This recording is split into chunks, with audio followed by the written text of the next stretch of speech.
Raffaele Padrone, segretario generale dell'UGL Sicurezza e Influenza Giulia, pare che lei abbia applaudito alla nomina del nuovo suo datore di lavoro.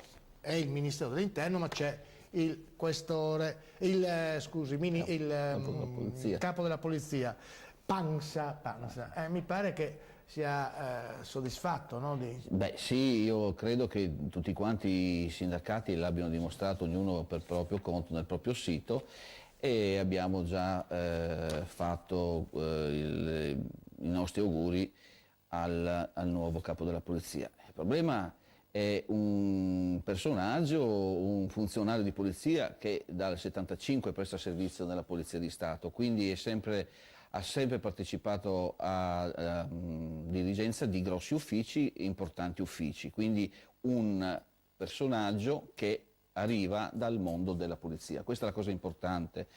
Certo è che il curriculum è una cosa, le simpatie personali sono altre, ma oggi questo funzionario si trova a dirigere la polizia, che non si trova sicuramente in una situazione diciamo molto rosea. Quindi gli auguri che noi abbiamo fatto al nuovo capo della polizia, il dottor Pansa, è proprio questo: arrivare in un momento molto delicato per la Polizia di Stato. Questo è il problema. Ci sono scontri tutti i giorni, ce n'è stato uno l'altro giorno, il giorno prima della sua nomina a Bologna.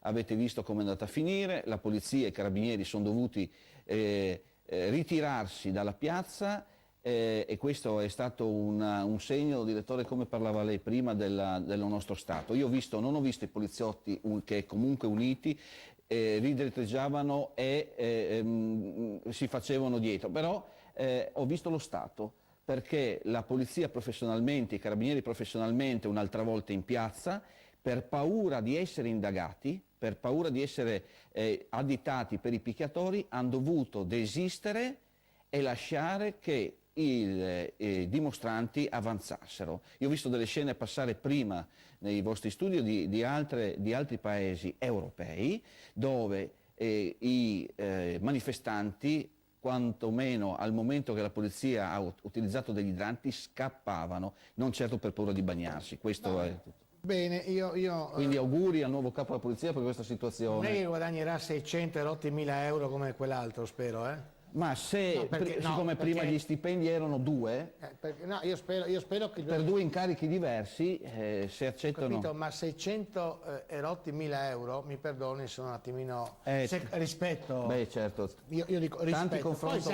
Poi sa, guardi, io ho visto l'altro giorno, ero per motivi miei in Francia, e alla TV francese ho visto a Montpellier si sono sposati per la prima volta due gay, perché Hollande ha dato il via libera a questa legge, è stata approvata, la democrazia impone questo, si sono sposati due gay a Montpellier, e c'erano alcune persone che contestavano, finché contestavano nessuno, hanno cominciato a prendere in mano dei fumogeni e li hanno accesi per... Sai cosa ha fatto la polizia? Ha mollato immediatamente i cani, quelli con i denti in titanio, perché gli hanno levato tutti i denti e li mettono in titanio, perché c'erano i ragazzi delle banlieue che rompevano con la mazzetta del muratore i denti del cane. I cani hanno adesso i denti in titanio che solo a guardarli e ti fanno vedere i denti ti cadono le orecchie, cioè quando ti sbranano... Ha mollato il cane aveva fatto un salto, non so, le immagini, non so se andando su YouTube è andato, ha schivato le due persone che avevano, è andato a sbattere contro la rete, si è girato e ha preso al collo, però avrà avuto, senza schiacciare, il tipo si è visto che i pantaloni sono calati, immagino per il peso che all'interno si era prodotto. Questo è un modo, io dico, in Italia si può protestare, anzi si deve protestare, perché la protesta è il sale della democrazia.